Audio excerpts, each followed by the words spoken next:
Good morning once again. J'ouvre maintenant la séance. I call this meeting to order. Welcome to meeting 127 of the Standing Committee on Public Accounts. Hybrid format pursuant to the standing orders. Members are attending in person, and they have the option of using Zoom as well. Before we begin, I'd like just to remind members of the new guidelines surrounding the earpieces, which are not hooked up as we begin the meetings. Be sure to keep your microphone away, the earpiece away from the microphone. When you're not using the earpiece, be sure to place it down on the sticker pad, usually to your right, could be to your left on the tabletop.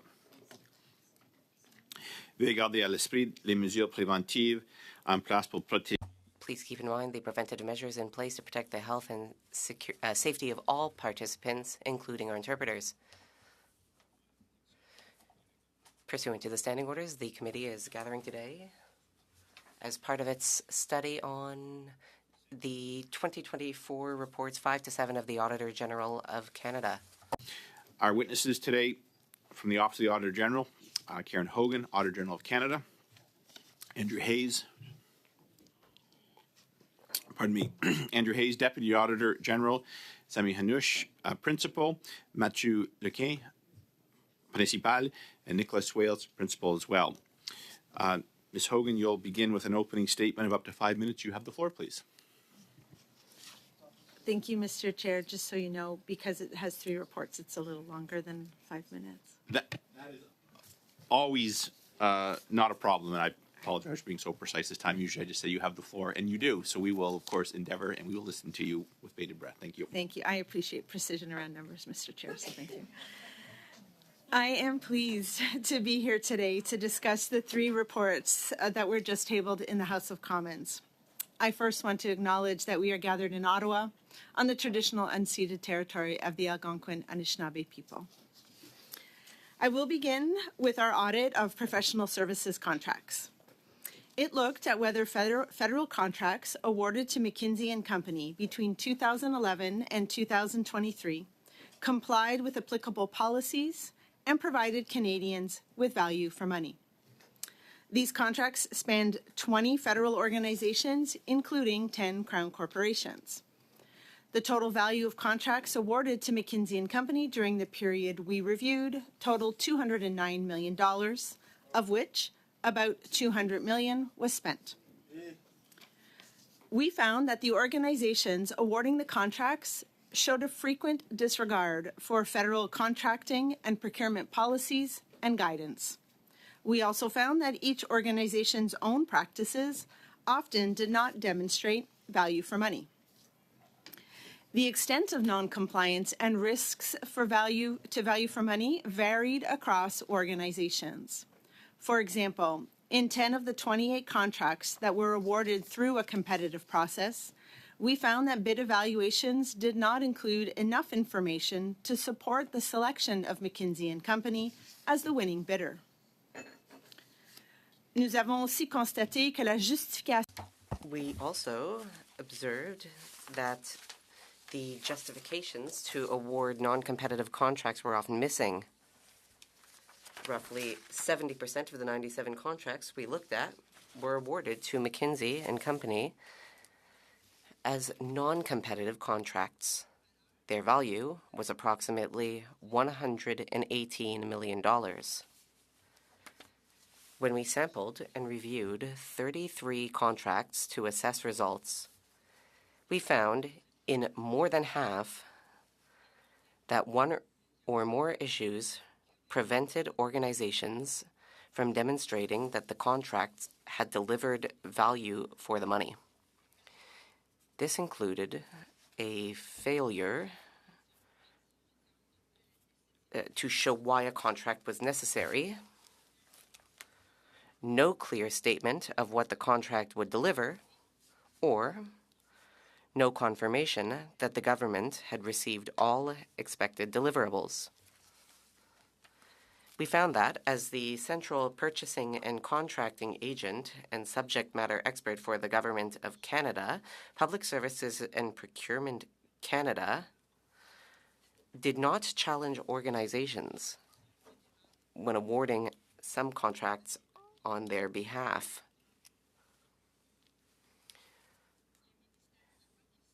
The department did not challenge the organization requesting the contracts about whether the procurement strategy used was appropriate when multiple contracts were awarded to McKinsey & Company for a similar purpose and within a short period of time. Audit focused on contracts awarded to McKinsey & Company. It highlights basic requirements and good practices that all federal organizations should follow when procuring professional services on behalf of the Government of Canada. Federal contracting and procurement policies exist to ensure fairness, transparency, and value for Canadians, but they only work if they are followed. Turning now to our audit of Sustainable Development Technology Canada, which looked at whether the Foundation managed public funds in accordance with the terms and conditions of contribution agreements and its legislative mandate. We also looked at Innovation, Science and Economic Development Canada's oversight and administration of public funds. Between March 2017 and December 2023, the Foundation approved $856 million of funding to 420 projects. The audit found that there were significant lapses in Sustainable Development Technology Canada's governance and stewardship of public funds. Specifically, the Foundation awarded $59 million to 10 projects that did not meet key requirements set out in the contribution agreements between the government and the Foundation. These projects were ineligible for funding because, for example, they did not support the development or demonstration of a new technology, or the projected environmental benefits were overstated. I am also very concerned by breakdowns in the Foundation's governance. La Fondation n'a pas toujours respecté. The Foundation was not always following conflict of interest policies, and it failed to comply with the Canada Foundation for Sustainable Development Technology Act. The Act requires the Foundation to have a group of 15 members separate from its board of directors in order to represent Canadians and appoint most of the Foundation's board. The audit determined that the Foundation did not comply with the legislation because it had only 2 such members instead of the required 15. With respect to conflicts of interest, the Foundation did not have an effective system to maintain its conflict of interest disclosures and related actions. Its own records show that in 90 cases, conflict of interest policies were not followed. These 90 cases were connected to approval decisions that awarded projects nearly $76 million in funding. Like all organizations funded by Canadian taxpayers, Sustainable Development Technology Canada has a responsibility to conduct its business in a manner that is transparent, accountable, and compliant with legislation. Our findings show that when this does not happen, it's not always clear that that funding decisions made on behalf of Canadian taxpayers were appropriate and justified. Our final audit focused on combating cybercrime. It looked at whether the Royal Canadian Mounted Police, Communications Security Establishment Canada, the Canadian Radio, Television and Telecommunications Commission, and Public Safety Canada had the capacity and capability to effectively enforce laws against cybercrime activities and protect Canadians online. These organizations have neither the capacity nor the tools to effectively fight cybercrime as cyber attacks grow in number and sophistication. Part of the issue is the federal government's siloed and disconnected approach. We found breakdowns in response, coordination, tracking, and information sharing between and across the responsible organizations. In addition, given the links between spam and cybercrime, the Canadian Radio, Television, and Telecommunications narrow view of its role has limited the extent to which it helps protect Canadians. Effectively addressing cybercrime relies on incident reports going to the organizations best equipped to receive them, and on those organizations acting on those reports. The current system for reporting cybercrimes is confusing, and it does not meet the needs of individuals reporting these crimes. D'une part, nous avons constaté que de nombreux incidents We found that many reports were made to the wrong organizations. At the same time, those organizations did not respond to individuals or redirect the reports that they received. For example, Communication Security Establishment Canada told us that almost half of the 10,850 reports it received between 2021 and 2023 were out of its mandate because they related to individual Canadians and not to organizations. However, it did not follow up with many individuals to inform them to report their situation to another authority.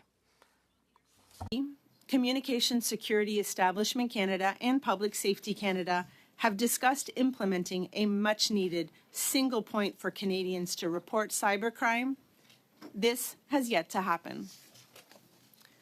We also found that the RCMP struggled to staff its cybercrime investigative teams. We estimated that as of January 2024, close to 1/3 of positions across all teams were vacant. In our view, having a plan to reduce human resource gaps across all organizations involved in fighting cybercrime, including the RCMP, is an important component of a national cyber security strategy. The takeaway from these reports is that when good governance is lacking, the remedy isn't necessarily new processes or more people or money. It's about applying the rules that exist and having the right people with the right expertise for the job. Monsieur le Président, je termine. Mr. Chair, this concludes my opening statement. We are now pleased to answer questions. Thank you. Thank you, Ms. Hogan. Opening remarks, beginning our first round. First four members will have 6 minutes. Mr. Barrett, you have 6 minutes. Please lead us off. What did you find was the total amount paid to McKinsey? During the period under audit, it was approximately $200 million that was spent on contracts awarded to McKinsey & Company. Since the period of 2015 to the end of your audit period, what was the amount of money paid to McKinsey? I'm going to look to Nick here, but I believe that before 2015, it was about $8.6 million. So the difference would be after that date. That's accurate? That's right. So about 191 million. 191 million. So of the $200 million since Justin Trudeau's NDP Liberal government came to power, that's the accounting of that $200 million to their preferred supplier, McKinsey. Up until today, we'd been told that government payments to McKinsey were $100 million, but you've accounted for a number that's twice that amount. Can you tell me what the total amount of non-competitive contract payments were that were made to McKinsey? Why is our number almost double? So we are the first organization looking into McKinsey contracts that can bring in the Crown Corporation. So prior to my audit, the Comptroller General's office asked all the internal audit departments to do work, and then the procurement ombuds as well did some work. Both can only do work on departments and agencies. And so the increase in contracts to McKinsey is by adding in the 10 Crown corporations. So that's what brought it to where it's at. There was about 71% of the contracts that were issued on a non-competitive basis.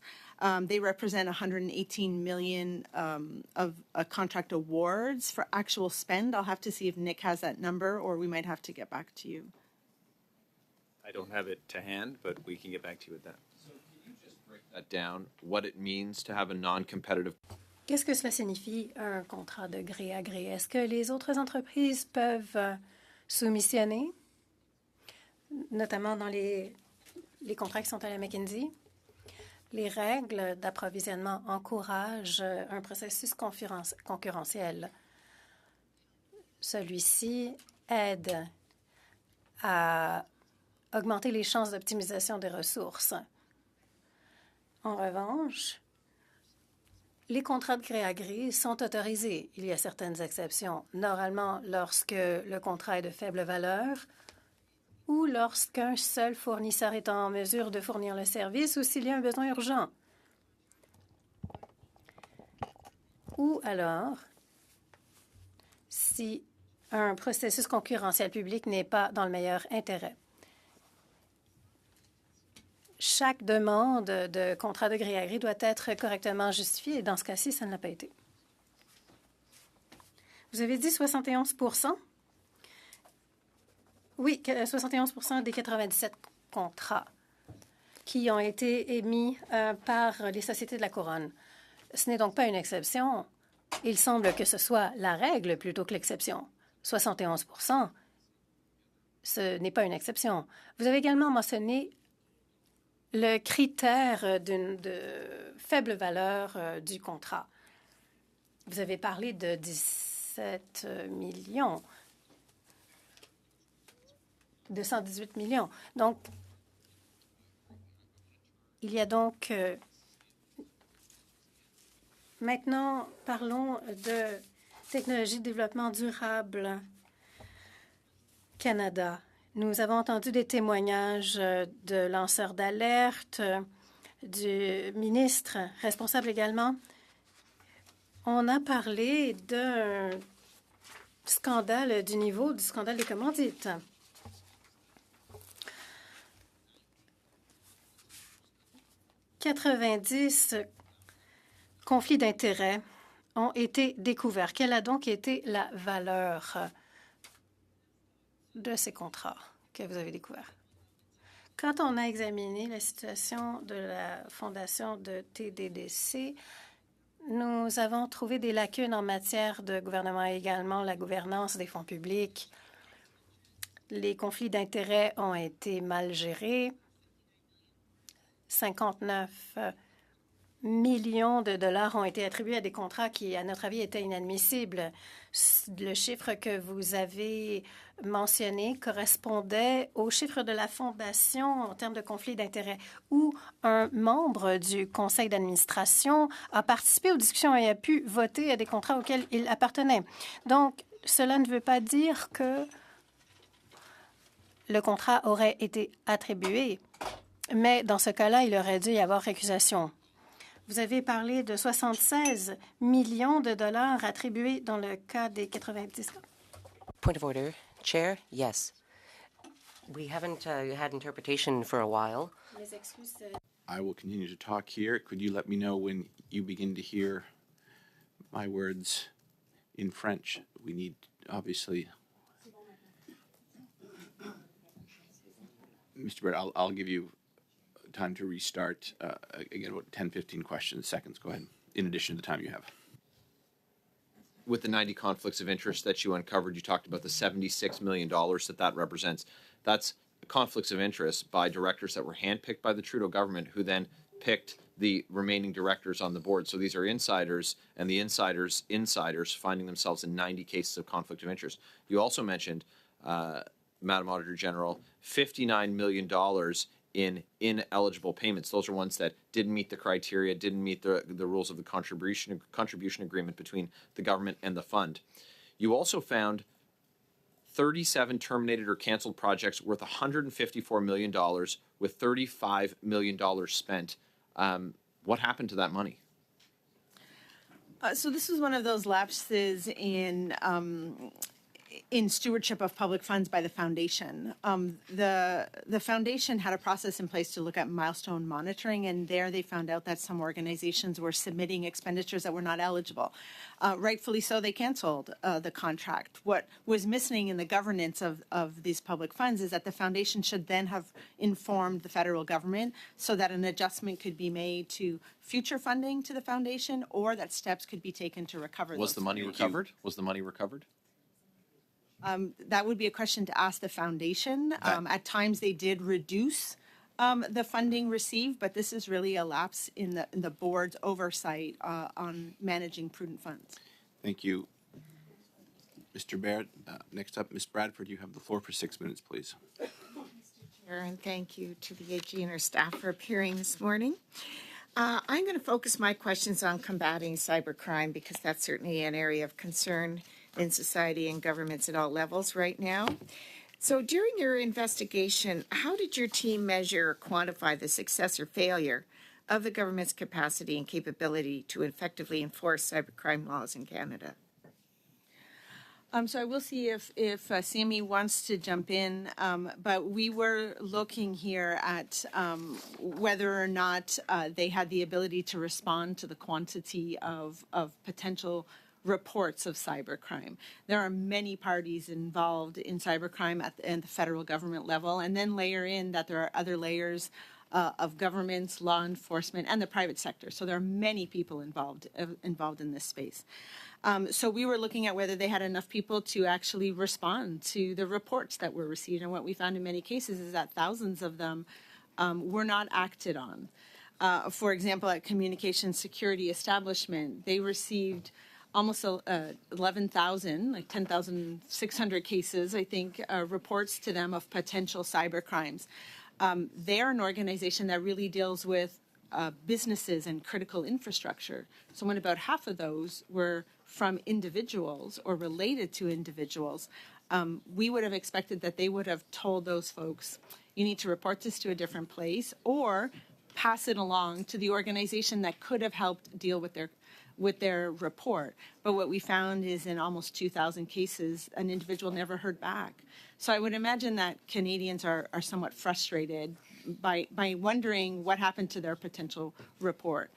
When it came to capacity, we looked at, did you have enough people? And often what we heard was they didn't have enough people to deal with all of these claims. And in the case of the RCMP, about 30% of their cybercrime investigation team positions are vacant. And so this is a similar concern that we flagged in previous audits when it comes to the RCMP's staffing and vacant positions. So given that there's so many different organizations involved in fighting cybercrime, can you tell us about any gaps that you found during your investigation? I think it's a tough one to tackle because, as I mentioned, there are other layers of government, other layers of law enforcement that are not federal, and the private sector that also fill in and have responsibilities to monitor and fight cybercrime. But some of the gaps that we did see was that the Canadian Radio, Television and Telecommunication Commission, which has the responsibility for enforcing Canada's anti-spam legislation, is not included in the National Cybercrime Strategy. And spam is often that gateway to a cybercrime, and so it would be important that they be part of that strategy.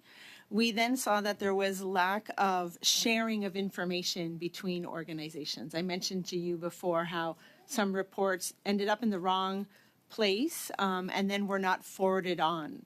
Often we're hearing two reasons behind that, whether it be lack of capacity, so personnel to tackle the volume that's coming in, but also citing privacy reasons. And so it really is time for the government to clarify how this should happen federally, and I think put into place that one point of single reporting for Canadians. It shouldn't be this confusing. Canadians should report to their federal government, and then the government should figure it out on who should get the report and act on it promptly. So with respect to the National Cybersecurity Strategy, are you encouraged by the fact that they are working at developing that? And do you think it will help address any of the gaps or shortfalls covered in your findings? So the original strategy dates back to 2018. So I am happy to see that they're working on completing it. I think they're expecting to have it done in 2024. But we continue to note in the report that the CRTC is not yet included in that strategy. And we believe that the strategy should have a much more comprehensive look at resources needed across the federal government to fight cybercrime. It's not just the RCMP that need more individuals, it's all the organizations that are fighting cybercrime that need individuals with these specialized skills that are sought after, not just by our government, but by other layers of government and the private sector. So elaborating on that a bit, what challenges does the RCMP and Canada's law enforcement agencies face when they try to enforce laws and conduct their investigations into cybercrimes against Canadians? Well, I think it's important to note that we didn't look at the actual response or investigations of crimes, and we didn't investigate the RCMP's hiring practices here. But what they did cite for us was that oftentimes when it comes to cyber crime, that specialized skill is in limited supply in the country. Many are looking for it, but also that they needed to remain competitive with the private sector. And that was part of the reasons that they couldn't fill the 30% of positions that were vacant. And how can the federal government better support these efforts and recover financial losses from individuals and businesses that have fallen victim to cybercrime? As I mentioned earlier, I think a place to start would be to make it easier for Canadians to report potential cybercrime. So that one single portal or funnel to report cybercrimes, and then allow the public service to have the tools and the skills that it needs to forward those to the department best equipped to address the crime. So this really works when your report goes to the organization that is best equipped to deal with it. And right now what we're seeing is that's not always the case, and thousands of reports go unaddressed or not redirected. Thank you very much. Suivant, c'est Madame Sinclair Desgagnés. We will now move over to Ms. Sinclair Desgagnés for 6 minutes. Thank you, Chair. Thank you, Ms. Auditor General, and thank you to our officials as well. To begin, one interesting thing is that in the three reports, there is something in common. The law has been broken.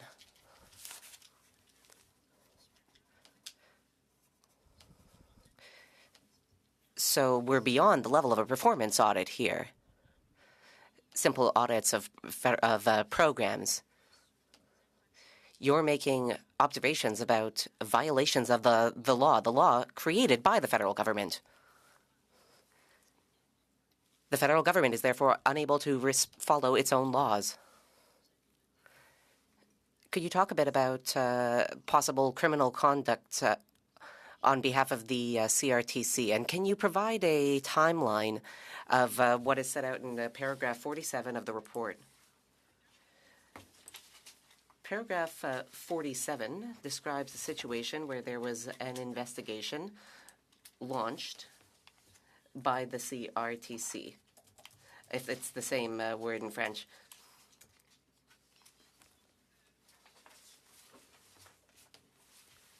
So they received some cell phones containing information, and it was in order to investigate whether someone had violated the law surrounding emails. During the investigation, they noted that one a police service, the Granby Police Service, was it not? Yes, the Granby Police Service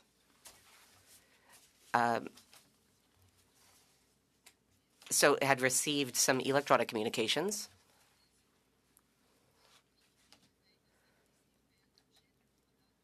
And then it suggested that the CRTC create a warrant. Following that, the CRTC went over to the police force and said that the cell phones did not contain information. They had quickly wiped the cell phones clean and returned them to their owners. What we observed is that this was false information. The cell phones had not yet been wiped. The timeline is a little hard to follow. How much time went by between the time when the CRTC told the Granby police that data had been wiped and the time the data was actually wiped? How much time went by? A few weeks. A few weeks. So was this just an instance of miscommunication? Or was there a certain willingness or a certain lack of understanding of the CRTC's role in combating cybercrime? According to our evidence, decisions were made on the fly, quicker than they are usually made. So there was perhaps potential willingness to disrupt a cybercrime investigation. That is one possibility. The Granby Police is aware of the facts. We communicated with them during our audit. And now that our report is public, they can read it and follow up with us if they have questions. Did you communicate with the RCMP about what you found in your audit? If so, what did you tell them? We didn't communicate about this event with the RCMP. It's very rare that we would communicate with the RCMP before releasing a report. Of course, once reports are made public, police forces can read them and get in touch with us. But we did observe one other situation which it was very much concerning. The CRTC received a report about the sexual exploitation of children. The CRTC did not refer this to the RCMP. I am in close contact with the CRTC. So I flagged this to the RCMP and they responded quite quickly. And then there were more administrative breaches. Ones that, despite this, are still illegal. Let's go back to professional services and the McKinsey company. You've cited a number of processes that were not followed. It has a certain resemblance to the ArriveCan situation. So we can say that this is a generalized trend with ArriveCan and McKinsey showing similar traits. The results of this audit focus solely on McKinsey. However, we observed that there are other contracting processes where rules are not followed. Okay, great to hear. Well, not great to hear, but at least we're clear on the issues. For non-competitive contracts, you noted that 71% of contracts are awarded non-competitively. That means roughly 1/3 are awarded competitively. But even when there is a competitive process,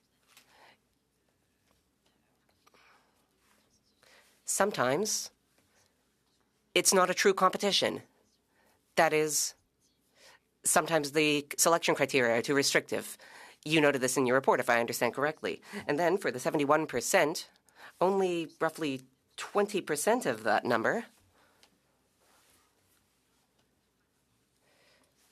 were under the standing offer framework. So even without a standing offer, there was a great number of contracts awarded non-competitively to McKinsey. Are you concerned?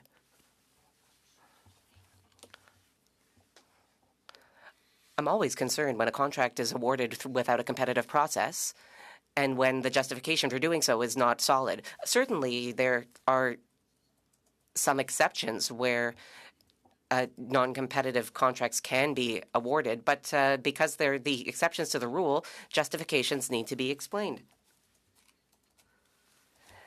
The scope of the awarding of non-competitive contracts is a concern for me, and as well as the fact that this cuts across a number of federal agencies and crown corporations.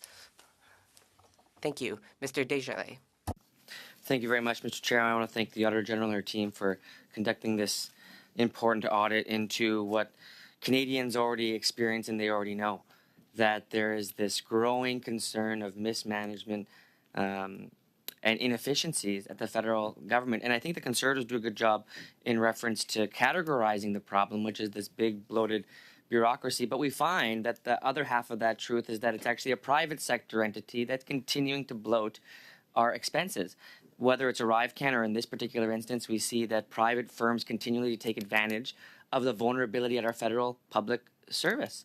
When we know that federal public servants can do the work, we continuously see the flagrant disregard for rules from consecutive governments. And we just heard from our Conservative colleagues just now that they want to forget that they're also not following the rules. This report you tabled here is about 2011 to 2023, where rules were not followed. Those rules in your statement were important to make, that these rules are in place to ensure fairness, transparency, and value for Canadians, but they only work if they are followed.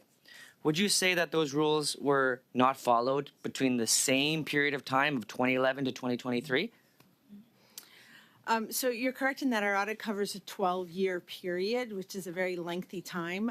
We would have held the departments and agencies and Crown corporations to the rules that existed at the time the contract was awarded. The frequent non-respect of these rules was all over the 12 years in question, throughout 9 out of 10 departments and agencies and 8 out of 10 Crown corporations. So it's very frequent, and it's time for the government to really, I think, refresh and remind everybody about all the procurement rules and make sure that they're being followed. I appreciate that statement, because I think it's important for our colleagues, if we want to take this issue seriously, actually deal with this issue seriously, we have to take in consideration that this has been a long-standing issue. It's been consequential, consecutive governments that have done this. And I find it so disingenuous oftentimes, particularly from my Conservative colleagues who always want to paint this picture that has only existed recently. And for Canadians, that doesn't serve them good or well when we know that consecutive Conservative and Liberal governments, and your report makes very clear, consecutive Conservative and Liberal governments have had rules in place, but they don't follow them. They just don't follow the rules. And it's convenient that Conservatives continually harp on the fact that only, it can't be them.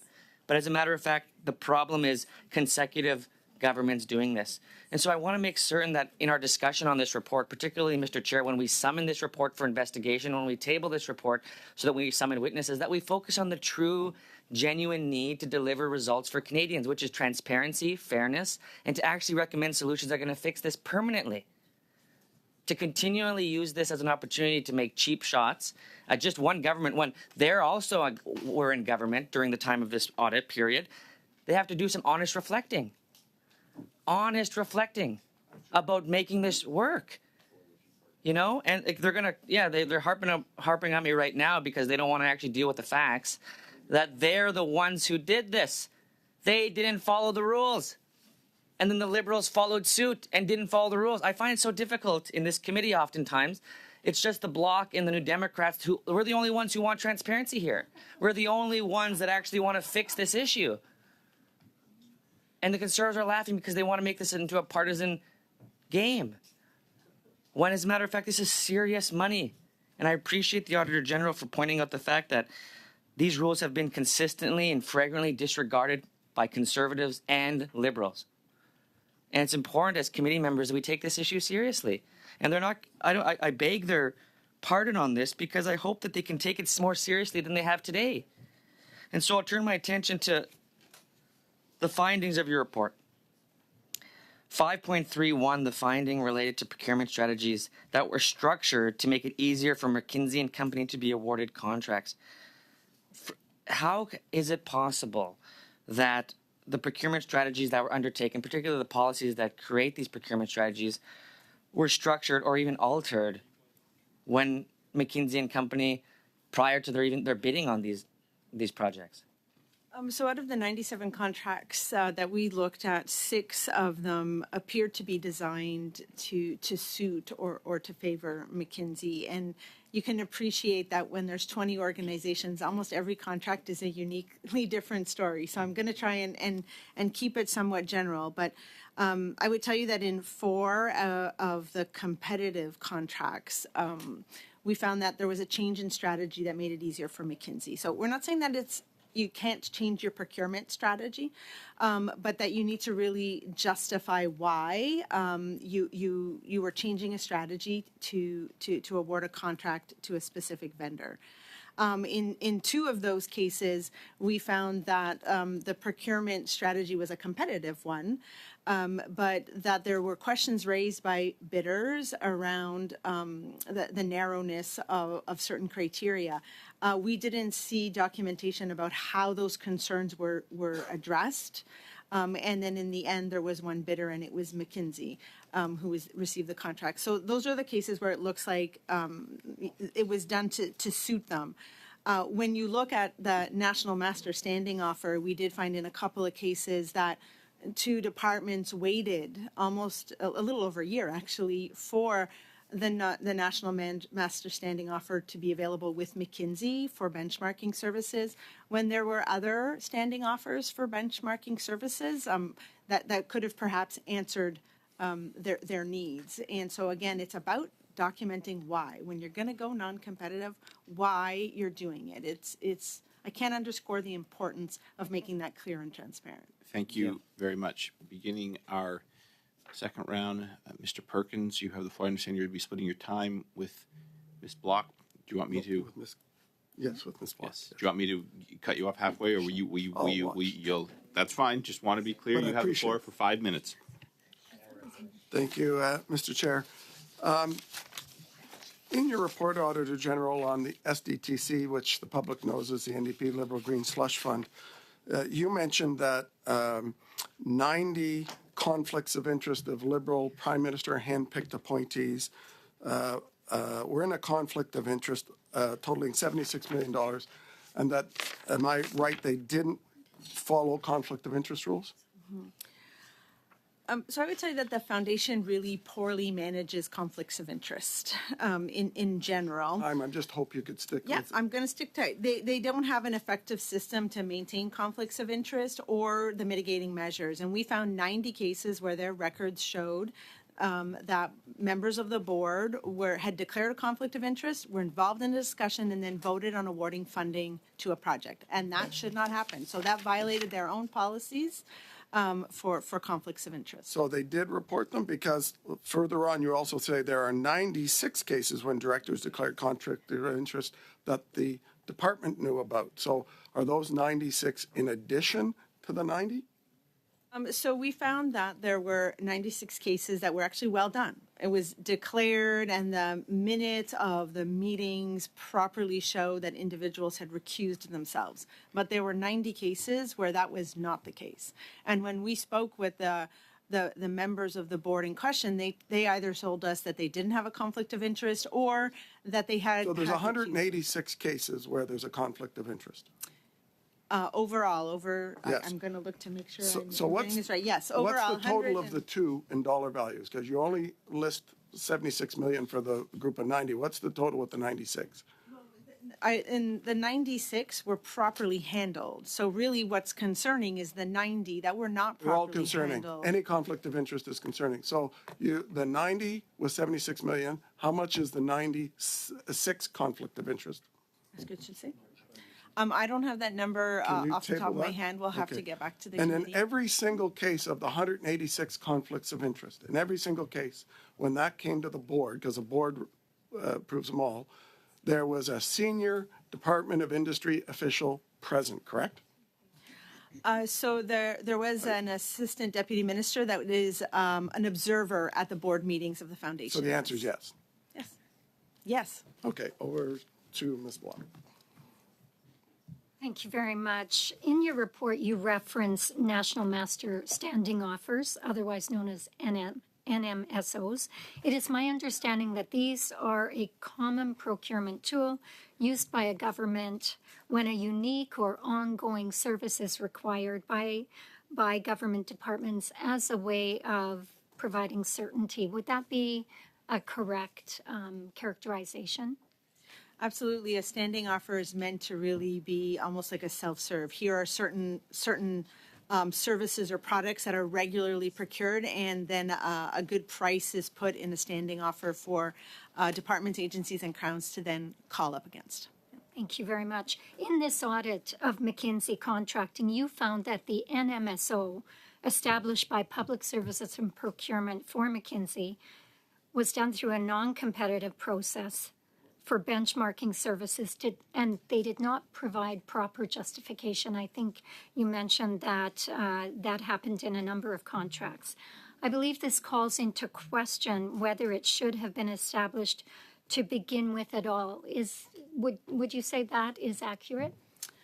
Well, I think the procurement rules allow for national master standing offers to either be put in place for a competitive process or a non-competitive process.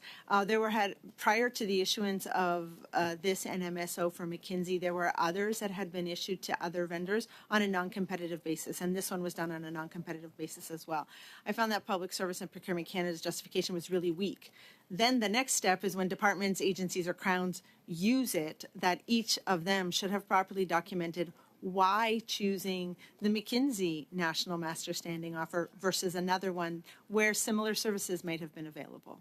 Okay, thank you. So I know you didn't use these words, but the OPO said that there appeared to be clear favoritism when it came to how some of these contracts were structured. Would you agree with that?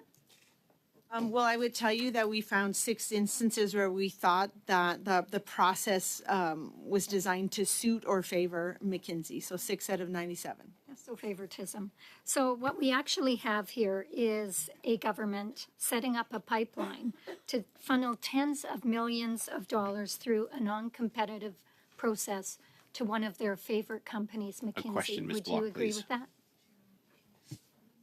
I would tell you that McKinsey represents 0.27% of the dollars spent by the federal public service on professional services contracts. And I think it's important to note that the government should properly document why contracts are needed, regardless of who they are issued to. Thank you very much. Mr. Weiler, you have the floor for 5 minutes, please. Thank you, Chair, and I do want to thank the Auditor General and her team for the important work you've done on these reports and for being here today to answer our questions about them. I do want to ask some questions about your reports on Sustainable Development Technology Canada. This is something I know that the suspension of funding from this organization is causing a lot of challenges in our clean tech sector in Canada, where we need to have access to finance to be able to compete with some of our international competitors.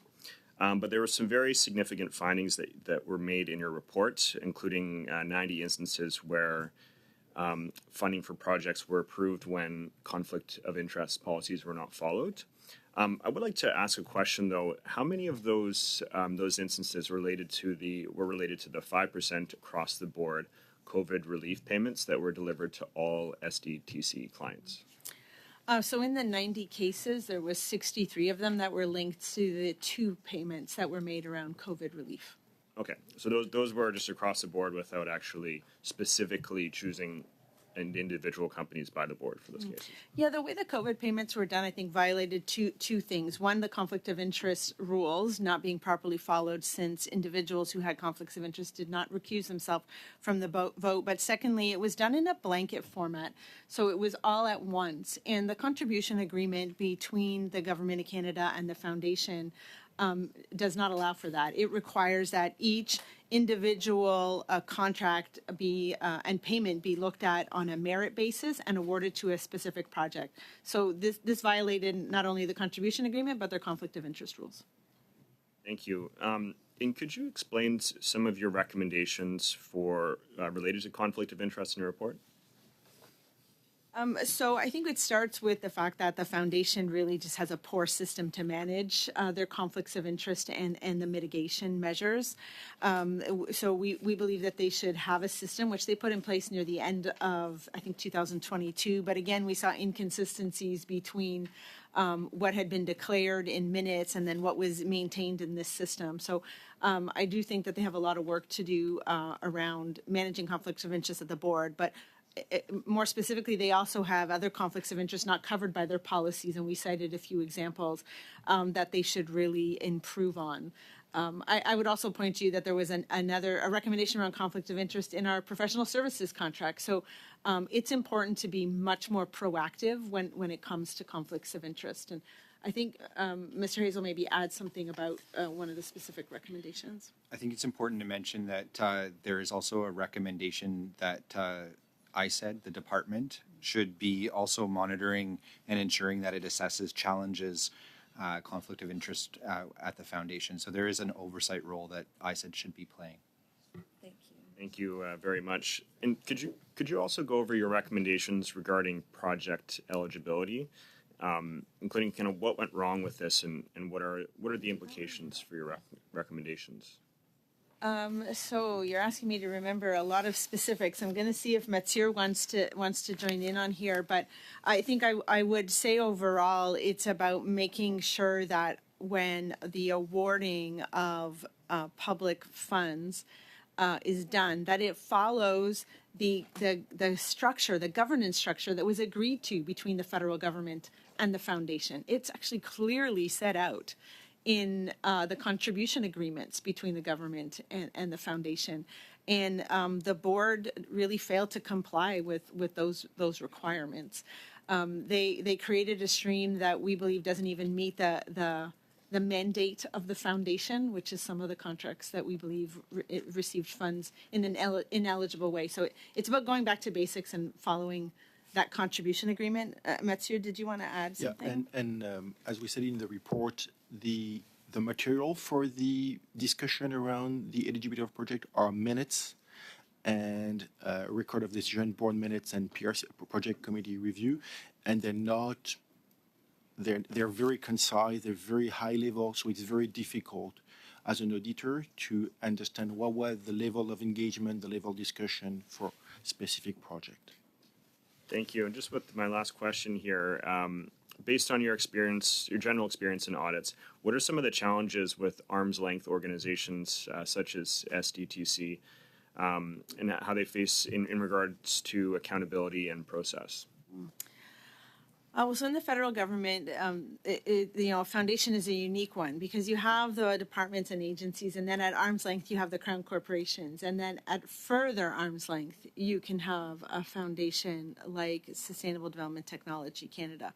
That foundation has its own board and its own governance structure, and it's then asking the federal government for funds to disperse. So it's meeting a policy objective, but it needs to remember is that it's actually dispersing public funds. And this is where I think Innovation, Science and Economic Development Canada come in and play an important role. They have an oversight role to ensure compliance with that contribution agreement, but also the prudent use of public funds. And while they did some monitoring, they did not do enough. They should have been asking about conflicts of interest to make sure it was properly managed. Public servants are held to a higher standard, and this foundation should have been held to that same standard and dealt with conflicts of interest properly. I can tell you that the department throughout the audit reacted quickly and already started to make changes to how they interact with this foundation and others. Thank you very much. Suivant, c'est Madame Secla Desgagnés pour 2 minutes 30 secondes, s'il vous plaît. Merci, Monsieur le Président. Thank you, Chair.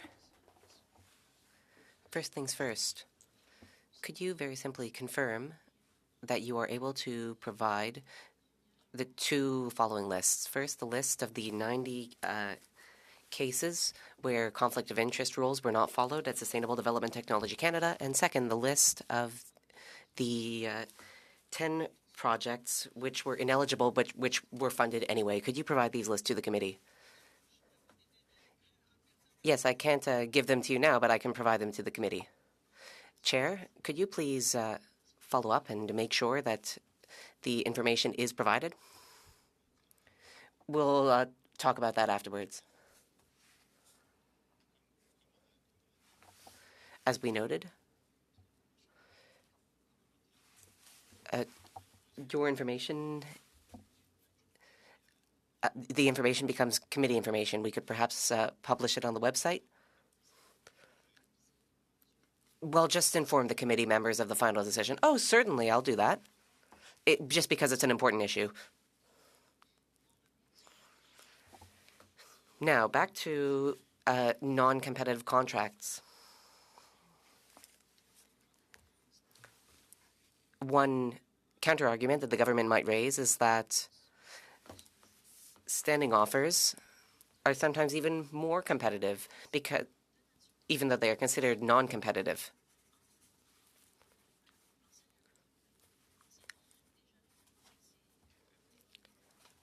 I feel that that's false. As you noted in the report, with McKinsey, the standing offer was determined on a non-competitive basis. Is that correct? Yes. So, 71% of contracts were awarded to McKinsey in a non-competitive way, totaling $118 million that went directly to McKinsey. Yes, just to clarify, 20 contracts were awarded via a standing offer. The other were awarded through a typical non-competitive process. Oh, certainly. But in that 71%, we are including the standing offer. Yes. I just want to make sure that you don't walk away with the impression that the 71% were awarded via the standing offer. Oh, no, I am entirely clear on the details. This is all quite concerning. And I have a general question for the government. Do you think this is the case for all companies doing business with the government, given that the McKinsey represents 0.27% of government spending on consulting services? Do you think that non-competitive contracts are now standard practice in the government? It's hard to say.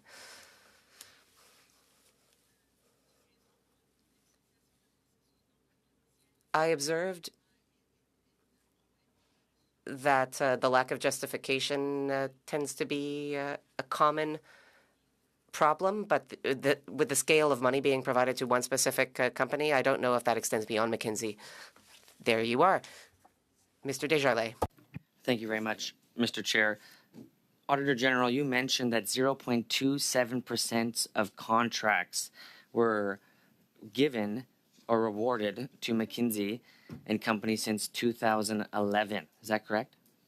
That's the percentage of the dollar value. Oh, I see. So Yeah. So if you look, there's two exhibits in our report. Sure. There's about $5 billion spent on professional services contracts over the 12-year period, and McKinsey is 0.27% of that. So 0.27% of all dollars awarded to professional services, private for-profit entities.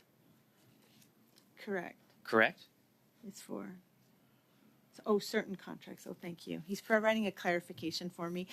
So the Public Accounts of Canada lists many different types of professional services contracts. McKinsey is only in certain buckets. If there's been 8 buckets, McKinsey's in 6 of them.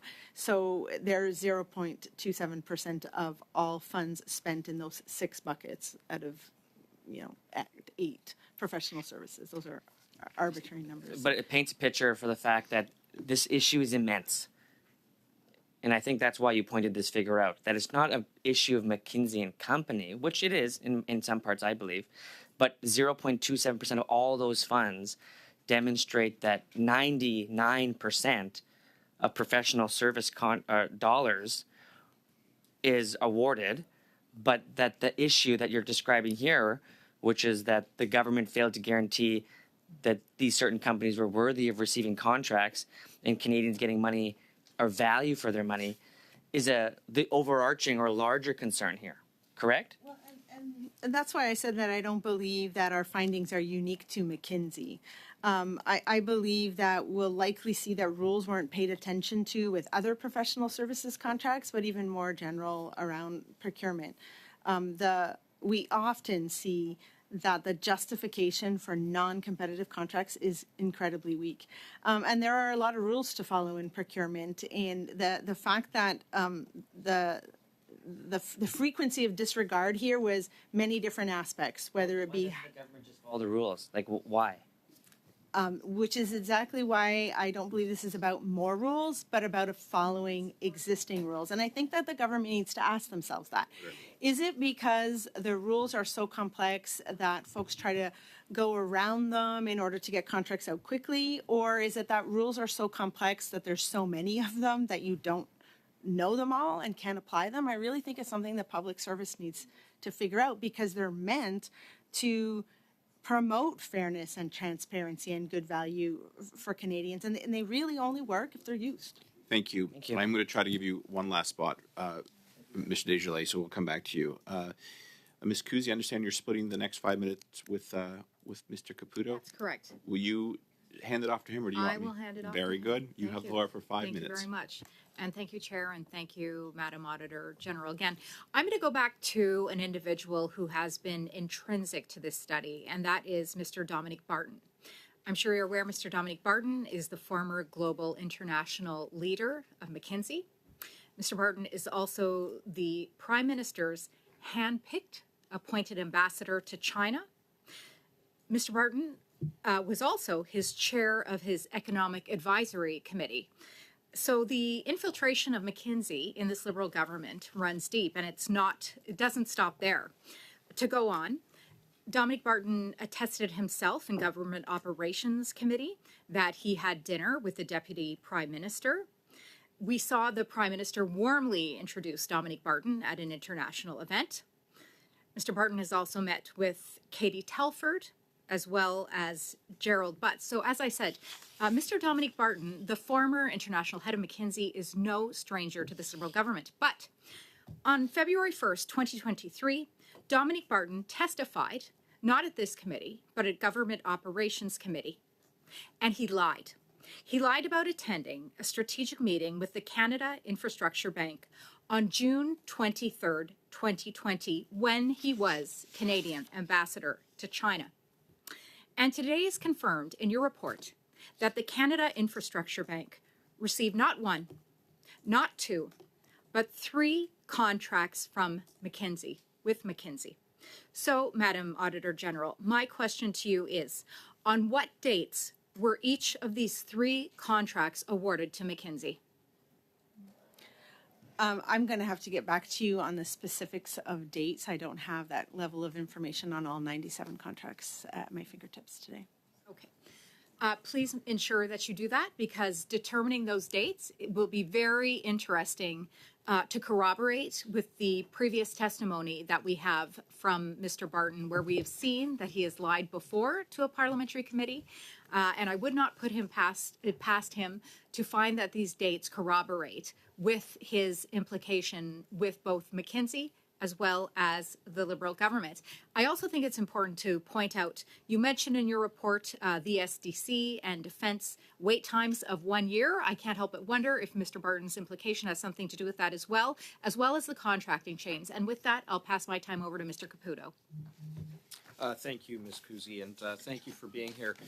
Madam Auditor General, I want to direct your attention to 7.46 and 7.47, those paragraphs in your report, speaking about cybercrime. Specifically, I want to ask you about the fact that it appears that the CRTC had seized devices in relation to an anti-spam investigation.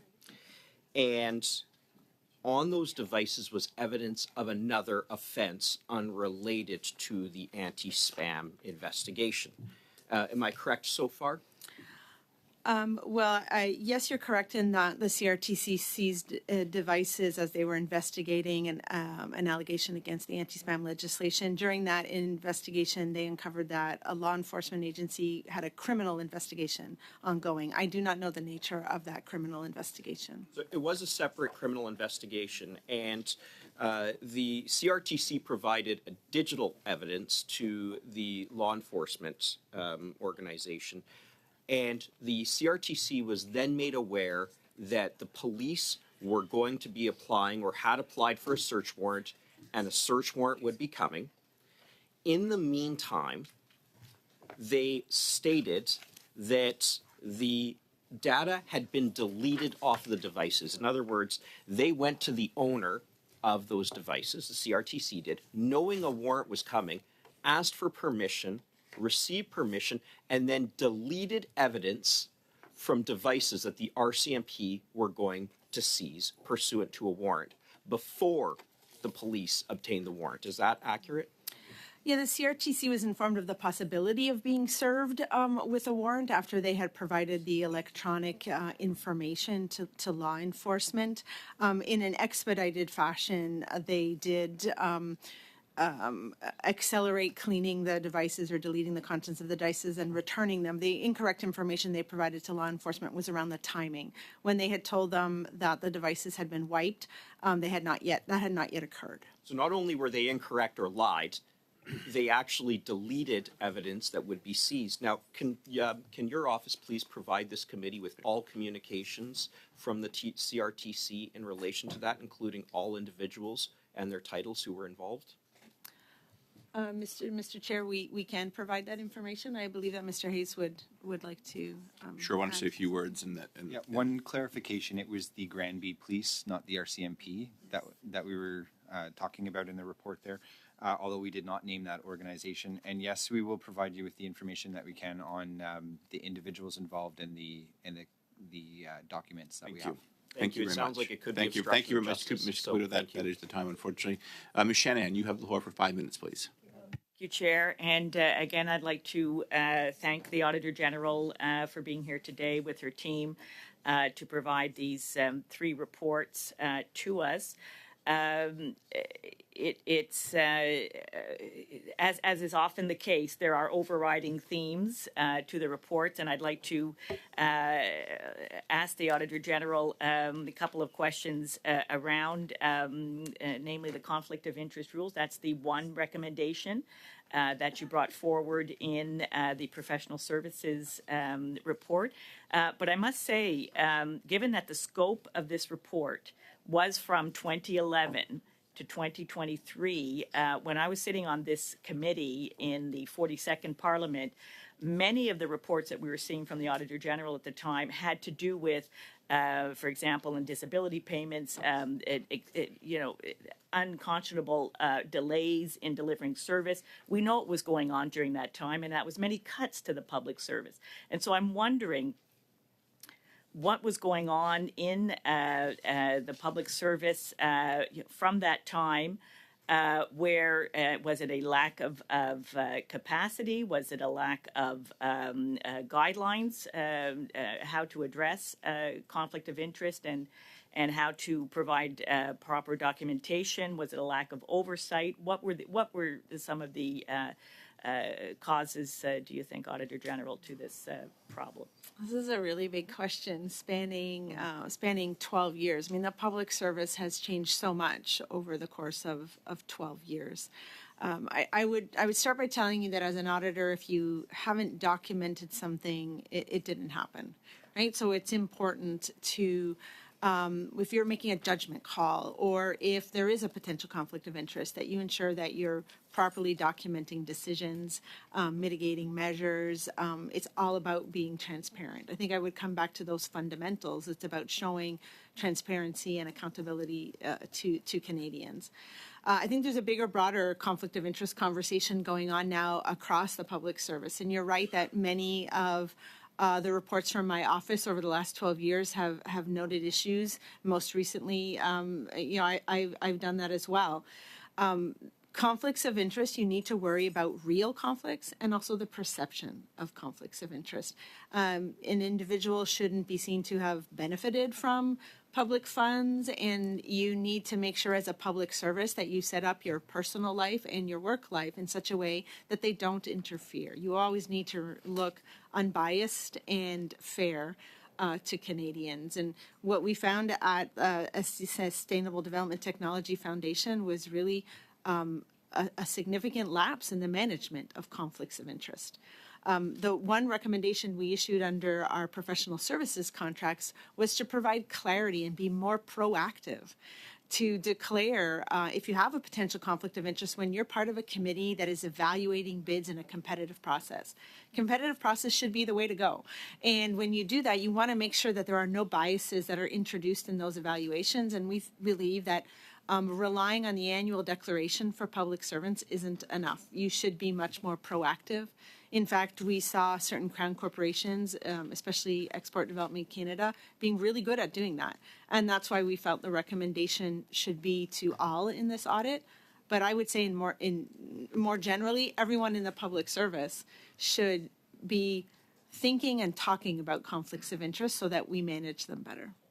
Well, thank you for that, Auditor General, because you have testified in other instances where the public service, when they have programs, something that they have to deliver, that using professional services is not something that is untoward, but that there must be a justification for it. And I can only think that with the pressure on the public service for reasons that we all know over the last 12 years at different times, that must have been, that certain practices must have crept in and were not properly addressed. Would you say that that could be addressed by and I know you have said it, but I just want to hear it from you again. Do we need to add more rules? What would be the game changer here? Mm-hmm. I think your question touches on an important element of determining that should be done by everyone at the start of a procurement process. Before you decide you want to issue a contract, you should figure out, what do you need this contract for? Is it to help with capacity issues? Is it to fill a skills gap? Or is it because you want to go get a different perspective, a different way of doing things? Once you've done that, then you figure out the right procurement vehicle to meet your needs. And I have said it before, and you're right, it isn't about creating more rules here. It's about applying the existing rules, but that really comes with making sure that everyone understands those rules, their individual accountability in a procurement process, and then documenting when you need to make justifications or exceptions. And issuing contracts on a non-competitive basis is an important exception that should be well justified and documented. Thank you very much. I'm going to have a lightning round here. Members of the government official officers will each have 2 minutes, and the other two parties 1 minute each. Mr. Berthold, vous avez la parole pour 2 minutes, s'il vous plaît. Merci beaucoup. Bonjour, Madame Hogan. Ça me fait plaisir. Thank you. Great to see you, Ms. Hogan. Ms. Hogan, I've looked at the 3 titles of your press releases. We see that they describe a lack of rule following, flaws in the processes governing sustainable development technology Canada. You talk about how the government has a disconnected approach to combating cybercrime.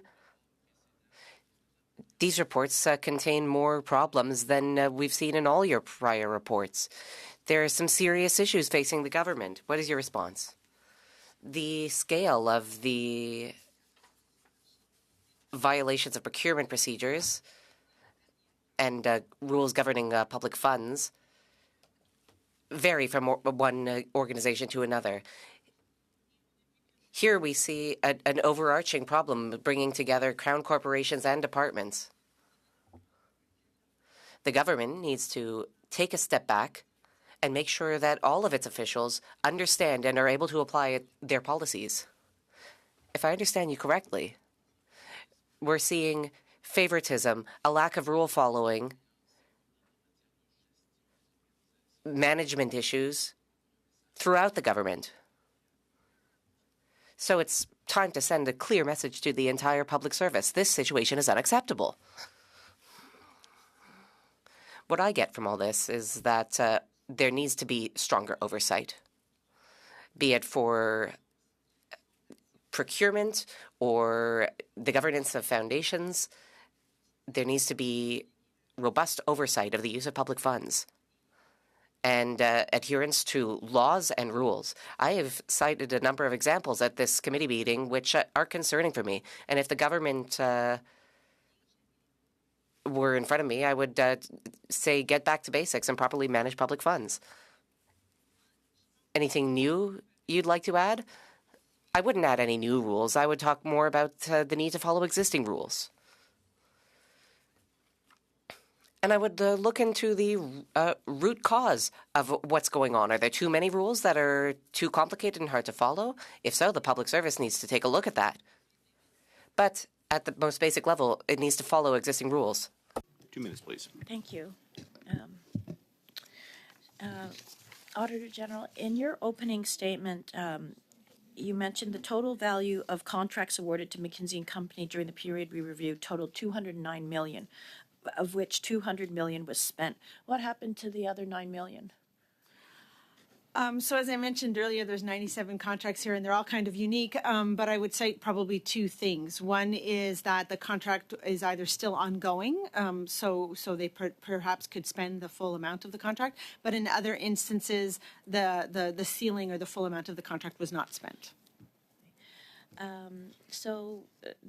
Your report makes it clear that rules were not followed adequately during the awarding of professional service contracts, and some of my colleagues have focused their questioning on the awarding of contract to McKinsey. Can you please remind us again the percentage of dollars that went to McKinsey? So when you look at the bucket of professional services that McKinsey provided and compare it to the spend across the public service for professional services contracts, McKinsey accounts for 0.27% of that spend. How statistically significant is 0.27%? It's a tiny percentage. That's right. But the problems, I think, are not unique to McKinsey, right? The problems are something that I would expect to see more broadly across professional services and contracting, and that's why everyone needs to be reminded of, all the rules and the importance of following them for transparency and accountability. What are some of the changes that SDTC made quickly in the light of your report? Some of the changes that SDTC made? Yes. Quickly in the light of our report, I'm good. I think it was more that Innovation, Science, and Economic Development Canada, so the department that is responsible to monitor the compliance with the contribution agreement between the government and the foundation, they made changes very quickly. They clarified the role of an observer that might sit on the board of directors of a foundation, and they improved their information requests from this foundation and others in order to have better information to monitor the use of public funds and the management of conflicts of interest. Thank you very much. Suivant, pour seulement une minute. For 1 minute only, Ms. Sinclair Desgagnés. When awarding a contract to the business of the government's choice, it looked like the government is willing to do anything to avoid following the rules. In one example, you described chain contracting. For Canada Post, for example, here's a serious example. For one goal, that is revenue diversification, they gave 7 contracts totaling roughly $17 million. So this is really one $17 million contract that's spread across a bunch of smaller ones, and yet that skirts the rules surrounding competitiveness. When a number of contracts are awarded in a short period of time for similar reasons, I start asking questions. I start asking questions about why.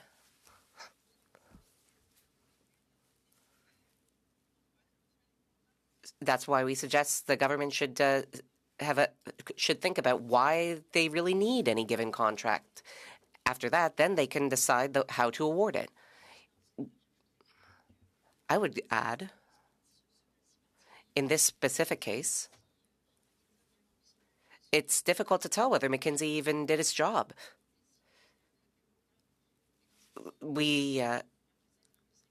Not for Canada Post, however.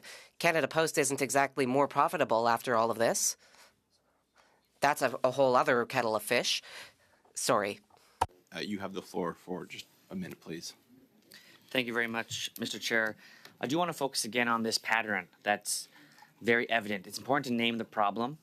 The problem, in my mind, and I think it's referenced in your report, and there's credible evidence to suggest that these professional fees, and your report here, McKinsey & Company represents 0.27% of all professional fees across all of those buckets you mentioned. Is that correct? Yes, over the period audited, yes. So over the period audited, 2011 to 2023, McKinsey and Company received 0.27% of all professional fees. Is that another way of saying that truth? For the services that McKinsey provides, yes. And so the other 99% went to like companies. Correct. And so the issue you're mentioning is an issue not of rules or regulation, but of following those rules and regulations, correct?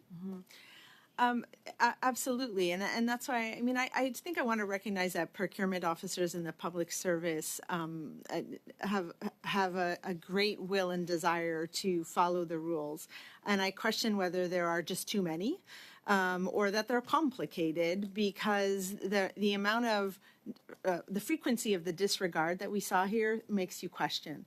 I think the most important part is to recognize that when you're issuing a non-competitive contract, there are a lot of rules that you really do need to follow, and it starts with justifying why you're selecting that vendor or what exception you're applying. And when you start off not by respecting one of the most important rules, then it's probably a little easier to see how it repeats itself. Thank you very much. I'm afraid that is the time we are, unless the auditor has a quick answer. It's a concern. Yes, very good. Thank you. Ms. Kuzi, you have the floor for 2 minutes, please. Thank you very much, Mr. Chair. Madam Auditor General, can you please fill Canadians in as to the nature of the Trans Mountain contract, please? So there was a contract issued by Trans Mountain Corporation to McKinsey and Company to provide advice on operations, sort of monthly how to be more efficient and how to save money.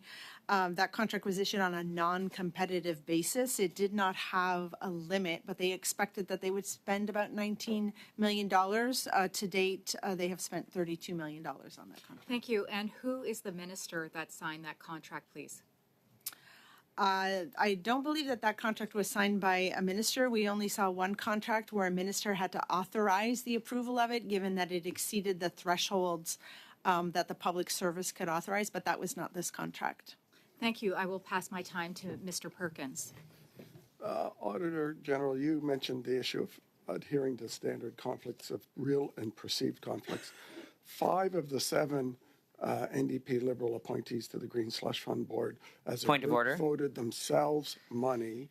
I find it misleading to suggest that the NDP in any way appointed these individuals, and I think the Auditor General can confirm that. Point of debate, I would suggest, since Mr. Perkins is on the clock, he just laser focus in on his question here.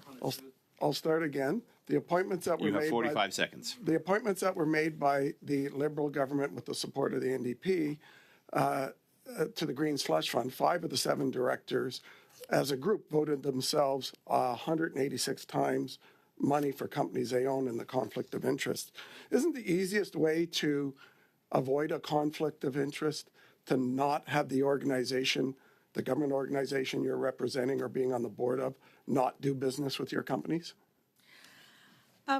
So I guess I would talk a bit about how the board members were appointed to the foundation. Half of them are appointed by the. I'm gonna get to the answer. Half of them are appointed through the governor in council process, which is supposed to be a process that's independent. We did not look at that. Okay, order. Or Mr. Perkins, Mr. Perkins, we're listening to the auditor. There'll be no more interruptions. There'll be other opportunities if you're unsatisfied with the answers, but we find Ms. Hogan does get to the point. Ms. Hogan, you have the floor, and your time is expired. This is extra time that I'm giving to Ms. Hogan to respond to your question. Mr. Perkins, if you're not interested in a response, I will move on. There's a fair bit of chirping coming 2 ways. Ms. Hogan, you have the floor, please. So the other half of the board of directors are appointed by this member council, and they're supposed to represent the Canadian population and the industry. So I think when you have that composition of a board of directors, it is likely that you will see conflicts of interest, which is why it is so important, if you want the expertise of the industry at the table, that you have a good process to manage conflicts of interest. And what we found here is that the foundation did not have that. And in 90 cases, their records showed that members of the board had declared a conflict of interest and voted on giving funding, and that should not have happened. Thank you very much. Mr. Weiler, you have the last 2 minutes. Over to you, please. Thank you, Chair. And Ms. Hogan, I want to touch on the last question that I asked you. You mentioned that there's an oversight role for ISED to ensure that these conflict of interest rules are followed. I was hoping you could expand on what you would like ISED to do in this regard, and are you satisfied or encouraged with what you've heard from ISED to date to ensure that's going to take place? So the department did provide a response to our recommendation, and it's actually a pretty good one to the recommendation. ISED's role when it comes to the oversight of a foundation, in this case, they were required to inquire about conflicts of interest. As I mentioned in the previous answer, when you want to have individuals who are knowledgeable in the industry on the board helping to approve which projects gets funding, it is likely that there will be situations of real or perceived conflict of interest, and that's why they should be well managed. So ISED just received the minutes from the foundation, and as we noted, the minutes were not a good record. So I would have expected that they would have been much more proactive in finding out about real or perceived conflict of interest and the mitigation measures, and they just didn't do that. So I will look forward to see how they're going to resolve this with this foundation and others that have a similar governance structure. Okay, and just last question here. Can you just explain the ethics violations reports of the finding and how those were received? Was that based on consulting with employees from SDTC or with every company that had received funding? Or I just kind of curious to understand how you came about with those findings.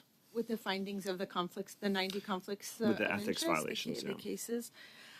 So a board member, staff at the foundation, consultants at the foundation are all given the conflict of interest policies that exist at the in the foundation, and they must proactively declare when they have a link to an organization that may be applying for funding with the organization. That declaration is then included in the minutes of the board of directors or the project review committee that looks at all of the projects. I would have expected that the foundation would have then been a little more proactive and say, well, there's certain documentation you shouldn't get, certain conversations you shouldn't be part of. But because they didn't have a way to manage this, that proactiveness didn't happen. It rested then with the individuals to recuse themselves. And what we found is that the records did not show that took place in 90 cases. They did show that it took place in 96 other cases. So it's clear that at times it was well managed, but there are 90 cases that really were not properly managed. Thank you. Thank you very much. I appreciate you all coming in today. Just a couple of housekeeping points. First of all, thank you, Auditor General, and your entire team for kicking us off on another round of studies that we're going to take up as a committee. For committee members, there'll be a meeting this afternoon on the subject of Report 2, Housing and First Nations Communities at a regular time, 3:30. To the OAG, there's been a request for several documents today, and I believe we will get them as soon as possible. Those documents will be sent through the clerk and then distributed to members. On the point that Madame Sinclair-Desgagnés, I'm going to reaffirm the discussion and my view as chair, which is reinforced by the House administration. Once these documents are sent to the public, they are deemed to be public documents. You can do with them what you like.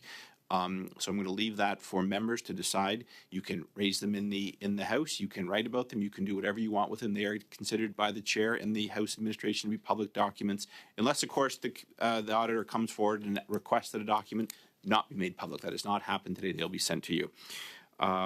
Finally, just a point to the auditor that I just want to reiterate that I'm perplexed by, and I'm sure we'll be coming back to it as a committee, and that is in the report on the cybercrime that the Canada Radio, Television and Telecommunications Commission has not